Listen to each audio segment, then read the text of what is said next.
अय्या साधु और बेबस रानी की कहानी सुन ली तो कभी धोखा नहीं खाओगे। एक समय की बात है, एक छोटे से राज्य में एक रानी रहती थी। वह बहुत ही सुंदर, तेजस्वी और दयालु थी, परंतु उसकी जिंदगी दुखों से भरी हुई थी। उसके पति राजा हमेशा युद्धों में व्यस्त रहते थे और रानी को राजमहल में अकेला छोड़ जाते थे। एक दिन जंगल में भटकते हुए रानी की मुलाकात एक साधु से हुई। उसकी दाढ़ी घनी और बाल लंबे थे। उसकी आंखों में एक अजीब सी चमक थी जो लोगों को सम्मोहित कर देती थी। साधु ने रानी को देखकर कहा, देवी, आप बहुत उदास लग रही हो। अगर आप कहो तो मैं आपकी कुछ मदद कर सकता हूँ। मेरे पास ऐसे मंत्र हैं जो आपके जीवन को खुशियों से भर सकते हैं। रानी ने विनम्रता से सिर झुकाते हुए कहा, हे महात्मा, मेरी खुशी तो बस मेरे पति के साथ रहने में है, लेकिन वह सदा युद्ध में व्यस्त रहते हैं। यदि आप कुछ कर सकते हैं तो कृपया उनका मन मेरे प्रति मोड़ दें। साधु ने उसे सहानुभूति से देखा, लेकिन उसकी नीयत कुछ और ही थी। वह अय्यास और कपटी था। उसने रानी से कहा, देवी, आपके लिए एक विशेष पूजा करनी होगी, लेकिन इसके लिए आपको कुछ समय मेरे साथ एकांत में बिताना होगा, तभी यह मंत्र प्रभावी होगा। रानी अपनी बेबसी और अकेलेपन के कारण साधु की बात मानने को तैयार हो गई। वह साधु के साथ उसके आश्रम जाने लगी, जो जंगल के बीचों बीच था। आश्रम का वातावरण रहस्यमय था। चारों ओर अजीब सी शांति थी जो भयानक लगती थी। साधु ने रानी से कहा, आपको मेरे निर्देशों का पालन करना होगा। यह पूजा कठिन है, लेकिन इसके बाद आपका जीवन बदल जाएगा। रानी ने अपनी आंखों में आंस लिए उसकी बात मानी। साधु रानी को पूजा की शुरुआत के लिए एक गुफा में ले गया, जहां वातावरण में अगरबत्ती की तीखी गंध और दीपकों की मंद रोशनी फैली हुई थी। साधु ने रानी से कहा, यह पूजा केवल पूर्ण समर्पण से ही सफल होगी। आपको अपनी सभी इच्छाओं और शंकाओं को त्याग कर मुझे पूर्ण विश्वास से समर्पित होना होगा, तभी देवी आपके पति को आपके पास लौटा सकूंगा। रानी ने विनम्रता से सिर झुकाते हुए कहा, साधु महाराज, मैं अपनी पूरी शक्ति और भक्ति से पूजा करने को तैयार हूँ। बस आप मार्गदर्शन करें। साधु की आंखों में झलकता लोभ छुपा ना रह सका। उसने रानी को झूठी बातों और जटिल नियमों में उलझाना शुरू कर दिया। देवी, पहले आपको शुद्धिकरण के लिए नदी में स्नान करना होगा। मैं मंत्रों का जाप करूंगा और आपको ऊर्जा प्रदान करूंगा, लेकिन यह क्रिया अत्यंत गोपनीय है, इसे कोई और नहीं देख सकता। रानी कुछ घबराई, लेकिन साधु की बातों में फंसकर उसने हामी भर दी और वह नदी की ओर चल पड़ी। साधु ने उसे लगातार भरोसा दिलाया कि यह सब उसकी भलाई के लिए है। नदी के किनारे पहुंचकर साधु ने रानी से कहा, आपके वस्त्र पवित्रता की प्रक्रिया को रोक सकते हैं, इसलिए आपको इन्हें उतारकर नदी में प्रवेश करना होगा। मैं यहाँ मंत्रों का जाप करूँगा ताकि कोई बाधा ना आए। रानी को कुछ असहजता हुई, लेकिन अपने पति के प्रति प्रेम और अपनी बेबसी के कारण उसने साधु पर विश्वास किया। जैसे ही वह नदी में उतरी, साधु की आंखों में खतरनाक चमक और अधिक बढ़ गई। लेकिन तभी जंगल की झाड़ियों से किसी के पैरों की आहट सुनाई दी। साधु चौकन्ना हो गया। उसने देखा कि एक शिकारी वहां से गुजर रहा था। शिकारी ने साधु को ध्यान से देखा और उसकी हरकतों पर संदेह होने लगा। साधु ने शिकारी को दूर से आते हुए देखा, लेकिन वह घबराया नहीं। उसकी चालाकी उसे बचने का रास्ता हमेशा दिखा देती थी। उसने तुरंत अपनी मुद्रा को बदल लिया और मंत्रों का जाप जोर जोर से शुरू कर दिया, ताकि शिकारी को लगे कि वह किसी गहरी साधना में लीन है। शिकारी ने पास आकर साधु से पूछा, महाराज, यहाँ क्या हो रहा है?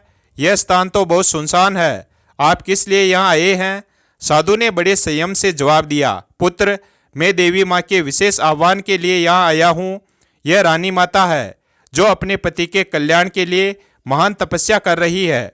तुम अपने रास्ते जाओ, क्योंकि इस पवित्र स्थान पर कोई बाहरी व्यक्ति बाधा नहीं डाल सकता।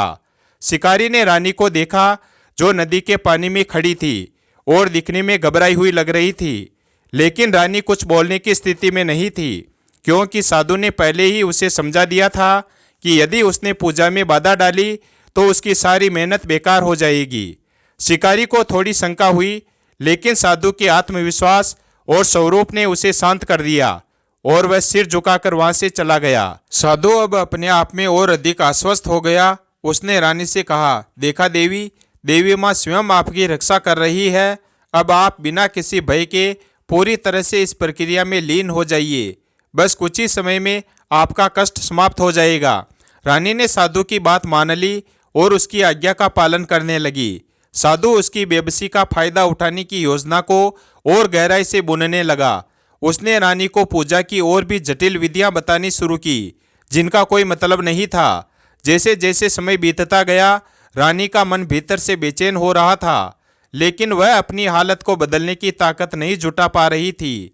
साधु ने अब पूरी तरह से सोच लिया था कि वह रानी को अपने जाल में पूरी तरह से फंसा लेगा। साधु अब अपनी योजना को और गहराई से अंजाम देने के लिए तैयार था।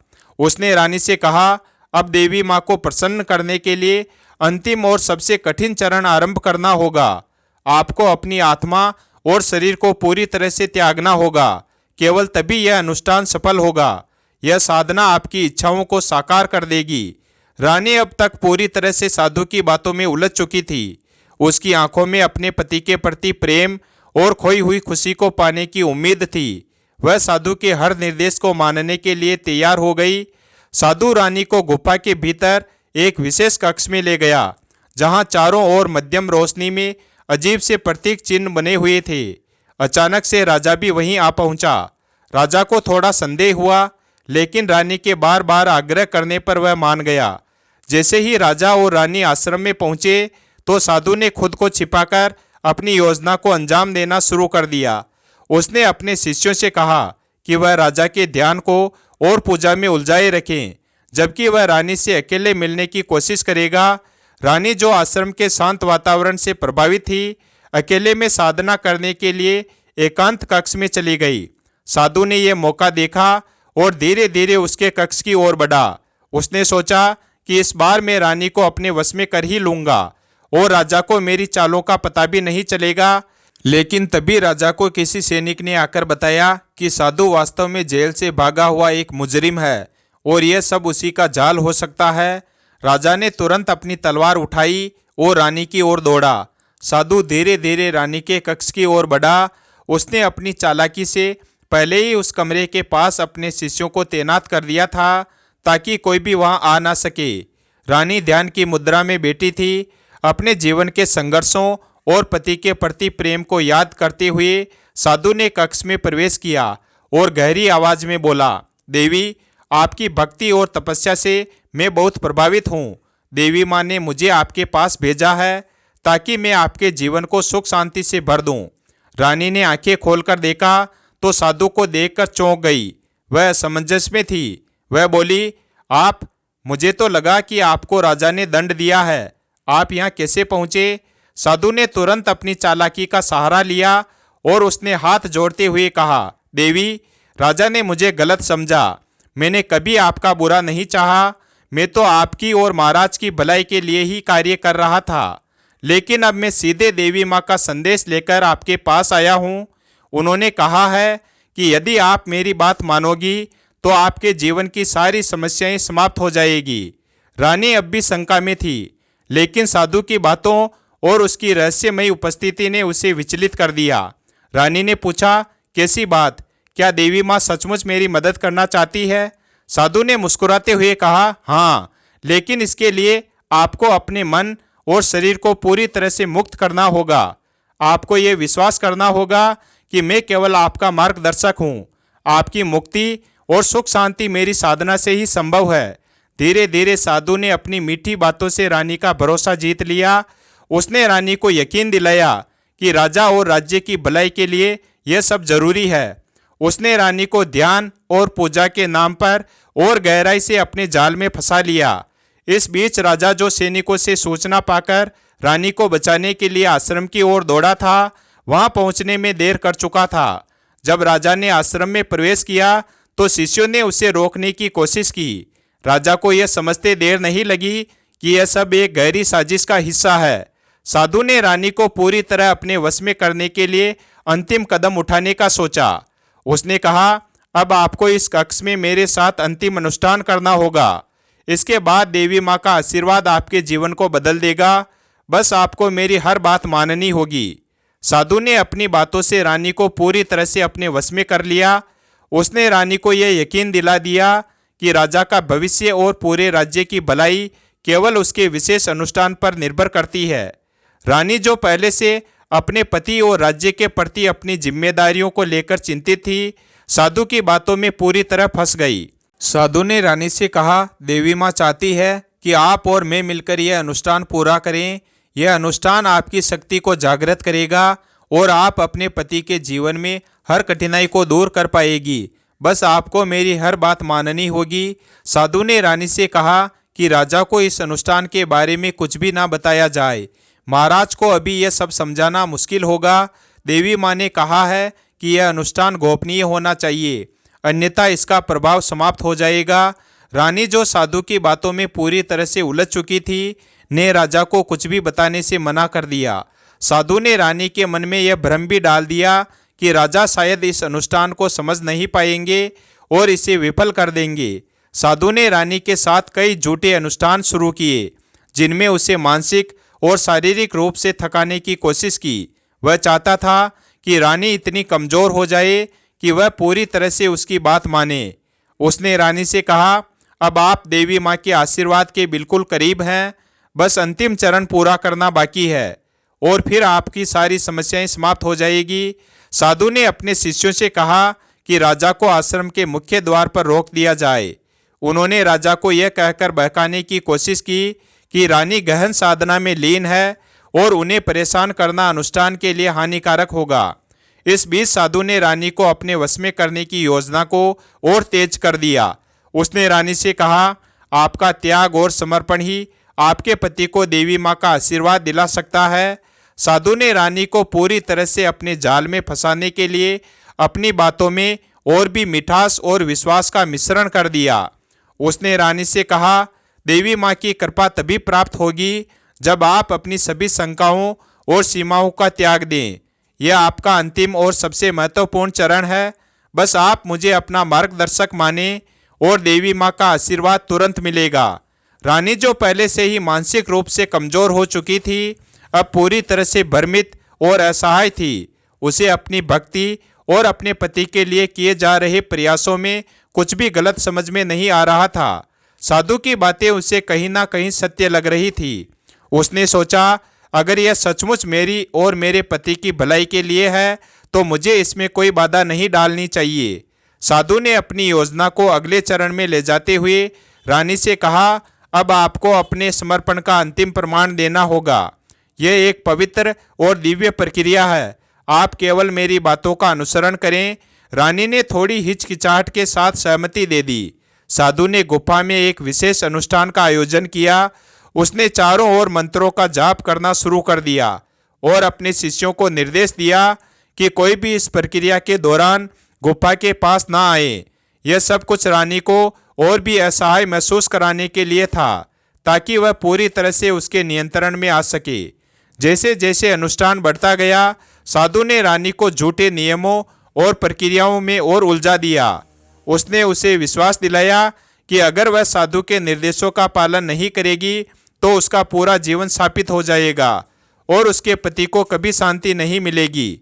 रानी जो अब पूरी तरह से भय और असमंजस के जाल में थी, साधु की हर बात मानने लगी। साधु ने धीरे धीरे रानी के आत्मविश्वास और सोचने समझने की क्षमता को कमजोर कर दिया। वह पूरी तरह से साधु की बातों और निर्देशों पर निर्भर हो चुकी थी। रानी को अपनी विवशता और अकेलेपन का कोई समाधान नहीं सूझ रहा था। इस बीच राजा ने आश्रम के बाहर खड़े साधु के शिष्यों से रास्ता बनाने की कोशिश की, लेकिन वह गुफा तक पहुंचने में असमर्थ था। साधु के शिष्यों ने राजा को रोके रखने की पूरी कोशिश की। राजा गुस्से और चिंता में अपनी रानी तक पहुंचने के लिए संघर्ष कर रहा था। गुफा के अंदर साधु ने रानी को और भी गहराई से अपने जाल में फंसाने के लिए कहा, देवी माँ ने मुझे यह संदेश दिया है कि आप इस अनुष्ठान में पूरी तरह से मेरी सहायता करें, तभी आपका जीवन सुखमय होगा। यह अंतिम बलिदान आपके सारे दुखों को समाप्त कर देगा। रानी जो अब पूरी तरह से साधु के नियंत्रण में थी, उसकी बातों पर भरोसा करने लगी। उसने सोचा कि यह सब उसकी भलाई के लिए ही हो रहा है। साधु की चाल और कपटी सोच ने उसे इस हद तक प्रभावित कर दिया कि वह अब अपने निर्णय लेने में भी असमर्थ हो गई। गुफा के अंदर अब स्थिति पूरी तरह से साधु के नियंत्रण में थी। उसने रानी से कहा, देवी माँ आपके समर्पण से बहुत प्रसन्न है, लेकिन उनके आशीर्वाद को पूर्ण रूप से प्राप्त करने के लिए आपको यह अनुष्ठान मेरी देखरेख में पूरा करना होगा।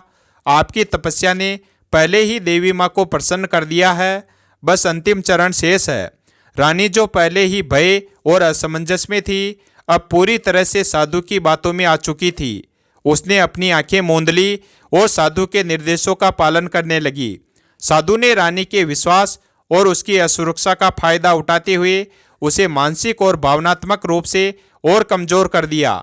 बाहर राजा ने गुफा तक पहुंचने के लिए अपने सैनिकों को आदेश दिया कि वे साधु के शिष्यों को हटाए, लेकिन साधु के शिष्य, जो पूरी तरह से उसके वश में थे, राजा को रोकने के लिए हर संभव प्रयास कर रहे थे। राजा की बेचैनी बढ़ रही थी। उसे अपने भीतर यह एहसास हो रहा था कि रानी किसी बड़े खतरे में है। साधु ने रानी को गहरी नींद जैसी अवस्था में डालने के लिए मंत्रों का प्रयोग किया। उसने उसे यह विश्वास दिलाया कि यह प्रक्रिया उसकी आत्मा को पवित्र और शुद्ध बनाएगी। रानी ने साधु की हर बात पर भरोसा करना शुरू कर दिया। साधु, जो अब पूरी तरह से अपनी योजना के अंतिम चरण में था, रानी के करीब जाने लगा। उसके मन में विजय की भावना थी। उसने सोचा, अब कोई भी मुझे नहीं रोक सकता। मैं राजा और रानी दोनों पर नियंत्रण कर लूंगा और ये राज्य भी जल्द ही मेरा होगा। उधर राजा ने गुफा तक पहुंचने का रास्ता बनाने में सफलता हासिल कर ली। उसने अपने सैनिकों के साथ गुफा के अंदर प्रवेश किया, लेकिन साधु ने पहले से ही अपने शिष्यों को तैनात कर रखा था, जिन्होंने राजा को कुछ देर के लिए रोक दिया। राजा ने अपनी तलवार निकाली और शिष्यों के साथ लड़ाई शुरू कर दी। गुफा के अंदर साधु ने रानी को पूरी तरह अपने नियंत्रण में लेने की कोशिश जारी रखी। उसने रानी से कहा, अब आपकी आत्मा पूरी तरह से मुक्त हो जाएगी। देवी माँ आपको आशीर्वाद देने के लिए तैयार है। बस मेरी इस अंतिम प्रार्थना में शामिल हो जाइए। गुफा के अंदर जब साधु अपनी योजना को अंतिम रूप देने ही वाला था, तभी राजा ने पूरी ताकत के साथ गुफा के द्वार को तोड़ दिया। राजा का चेहरा गुस्से और चिंता से तमतमा रहा था। उसकी तलवार खून से लथपथ थी, जो स्पष्ट बता रही थी कि उसके गुफा तक पहुंचने के लिए किस हद तक संघर्ष किया है। साधु, जो रानी को अपनी माया में बांधने में पूरी तरह से मशगूल था, राजा को देखकर चौंक गया। उसके चेहरे का नकली आत्मविश्वास एक पल में गायब हो गया। राजा गरजते हुए बोला, कपटी साधु, मैंने तुझे पहले भी चेतावनी दी थी, लेकिन तेरी कुटिलता इतनी गहरी है कि तुझे कोई सुधार नहीं सकता। आज तुझे तेरे कर्मों का दंड मिलेगा। रानी, जो अब तक साधु के जाल में फंसी हुई थी, राजा की आवाज़ सुनकर अपनी चेतना में लौट आई। उसने धीरे धीरे अपनी आंखें खोली और राजा को देखकर राहत की सांस ली। वह कांपते हुए राजा की ओर बढ़ी और बोली, महाराज, मैं आपकी ही प्रतीक्षा कर रही थी। यह साधु मुझे देवी माँ के नाम पर धोखा दे रहा था। साधु ने राजा को रोकने की कोशिश की। वह जमीन पर गिरते हुए बोला, महाराज, आपने मुझे गलत समझा। मैं तो केवल आपकी रानी की भलाई के लिए ही अनुष्ठान कर रहा था। यह सब देवी माँ की इच्छा थी। लेकिन राजा अब उसकी एक भी बात सुनने को तैयार नहीं था। उसने सैनिकों को आदेश दिया कि इसे पकड़ लो और इसे राज्य की जनता के सामने ले जाया जाएगा। ऐसे कपटी को सबक सिखाना बहुत जरूरी है। सैनिकों ने साधु को जंजीरों में जकड़ लिया। वह गिड़गिड़ाने लगा, मुझे माफ़ कर दीजिए महाराज, मुझसे गलती हो गई, मुझे एक और मौका दे दीजिए। लेकिन राजा ने उसकी तरफ देखकर कहा, जो दूसरों के विश्वास का फायदा उठाता है, उसे क्षमा करना पाप है। राजा ने साधु को महल में ले जाकर राज्य की जनता के सामने पेश किया। उसने जनता को साधु के पापों के बारे में बताया और यह भी कि कैसे उसने देवी माँ के नाम पर लोगों को धोखा दिया। जनता ने साधु के लिए कड़ी सजा की मांग की। राजा ने घोषणा की कि इस पाखंडी को राज्य के सबसे गहरे कारागार में डाल दिया जाएगा, जहां यह अपने किए पर पछताएगा। इसके जैसे लोगों को कभी माफ नहीं किया जाना चाहिए। रानी, जो अब राजा के पास सुरक्षित थी, ने कहा, महाराज, आपने सही समय पर आकर मुझे बचा लिया। मैं कभी आपकी इस कृपा को नहीं भूलूंगी। राजा ने रानी को सांत्वना दी और कहा, तुम्हारी भक्ति और विश्वास से यह राज्य सुरक्षित है। अब कोई भी तुम्हें धोखा देने की हिम्मत नहीं करेगा। इस घटना के बाद राजा ने अपने राज्य में यह घोषणा की कि कोई भी धार्मिक धोखाधड़ी करने वाले को कड़ी सजा दी जाएगी। राज्य में शांति और सुख का वातावरण लौट आया। साधु ने कारागार में बैठकर अपने किए पर पछताते हुए जीवन के बाकी दिन बिताए। वहीं राजा और रानी ने एक नई शुरुआत की और अपने राज्य को और भी समृद्ध बनाया।